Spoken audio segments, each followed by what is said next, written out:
In February 2020, a shocking video surfaced in China.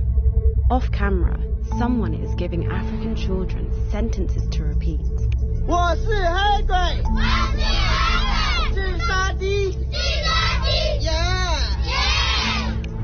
It was posted on a Chinese social media account called Get This, Jokes About Black People Club. Some people were laughing. Others were outraged. The word the kids are using is Heigui, which could be translated as black monster or black devil, but really, it's the Chinese equivalent of the N-word. When the online controversy died down, I couldn't move on. As a black person living in China at the time, the video was stuck in my head. Where was it shot? Why was it made? Who was it who took a bunch of happy, excited kids and made them chant something so demeaning?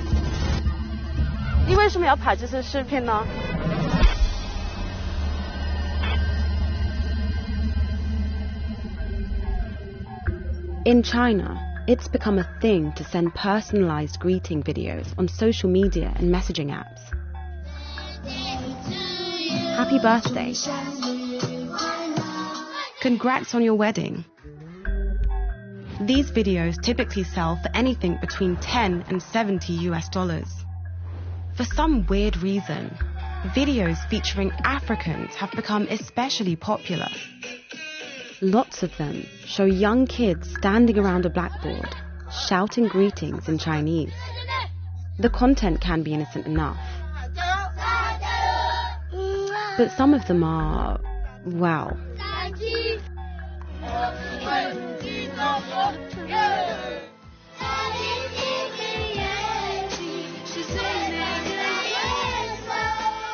the low IQ video is the worst example we've seen, but it's part of a huge industry.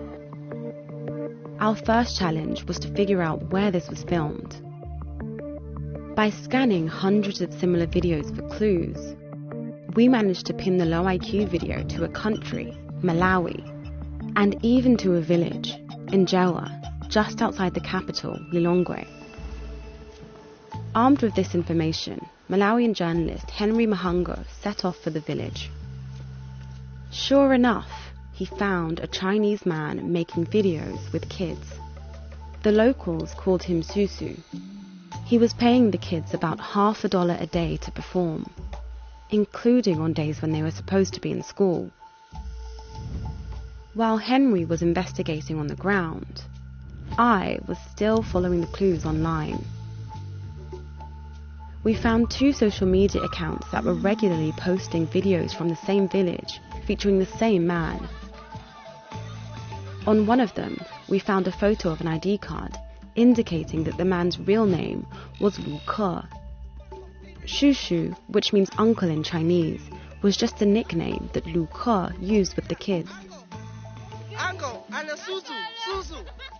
So is this guy Susu the one who made the low IQ video? In an effort to find out more about Susu, Henry and I set off for another village, Kamwendo, where he'd spent several years making videos with local kids. I was keen to speak to the family of one young boy in particular. He was a prolific performer in Susu's videos, known across Chinese social media as Xiao Gula. He was a cute kid, such a natural performer that he became a poster boy for the industry. Even now, you can see him giving the thumbs up in adverts for Chinese blessing videos. It didn't take long to find Xiao Gula and his mum. The boy's real name is Bright. He's now 6. Can you tell us anything about Shushu?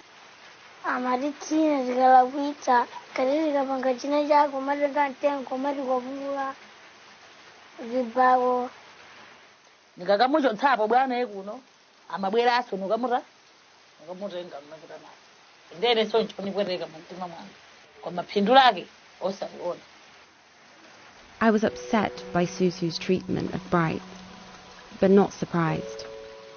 Again and again, he'd used these kids as props for his own ego, as poverty porn, as commodities that could be made to sing and dance for profit. We'd learned a lot about Susu and how he worked. Now, it was time to find out if he'd made the low IQ video. We asked a Chinese colleague, Paul, to arrange a meeting and wear a hidden camera. Posing as a businessman wanting to commission some video ads, Paul got Susu talking about the industry. 你不要对他嘻嘻哈哈，就是说怎么很好的朋友，到最后千万不要可怜他们，你要记住这个东西，千万不要可怜他们，不管是他们家里怎样了，不要可怜他们，这是最主要，你把这句话放在心里，对待黑人，行了。In another meeting, Paul showed him the low IQ video and asked if he made it.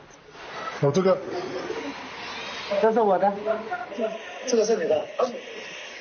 He said this was mine. 这个是你的。哦。错，这个不是我的。Hold on. 是我一看着那个朋友拍的，回去了。It looks as though he'd let a secret slip.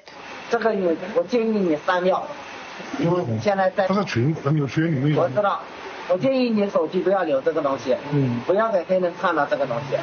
He knows it was a controversial thing. Near the village of Njewa, Henry had incredibly managed to find some of the children who were filmed in the low IQ video. I know you. That's you. Ah. We sat with one of the fathers and one of the grandmothers to tell them how Susu was making money with these videos, and to translate for them the racist words that their children had been told to repeat. Yellow pack. Natidavurika nawo kubereka kulera te munthu wina akangochoka uko kumadza apanga business anawo wasalupirako vimene akaonetsa wanathuwa kuti ngovulika pakhomo pawo kunangofunika kuti munthu ameneyi atachoka dera linoli. It was time to speak to Susu ourselves. 你好。当地的小孩子们都叫你叔叔是吗？是的。那你在这里拍这些视频的原因是什么呢？因为想传播一种中国文化、音乐、舞蹈，这里都包括已经中国的文字、汉语you know 文字、中国文字，还有可以唱中国歌，然后又跳舞，这个意思。他们说你曾经会打过小孩子们，打过小孩子，用你的手，对，我没有是吗？对，这是一个误会。让这些小孩子们说我是黑鬼智商体，这是你拍的吗？这不是我拍的，那真的不是我拍的。而且你要利用这些小孩子们，知道吗？这算是剥削，你知道吗？你要剥削这些小孩子们，这是对的吗？你说完了没有？我没有剥削他们。So it just feels like this isn't productive anymore. He's not going to admit anything else. The end of our investigation was bittersweet. Yes, we had disrupted one operation by one man. But this industry is still growing, with real kids like Bright being exploited every day for the entertainment of people far, far away.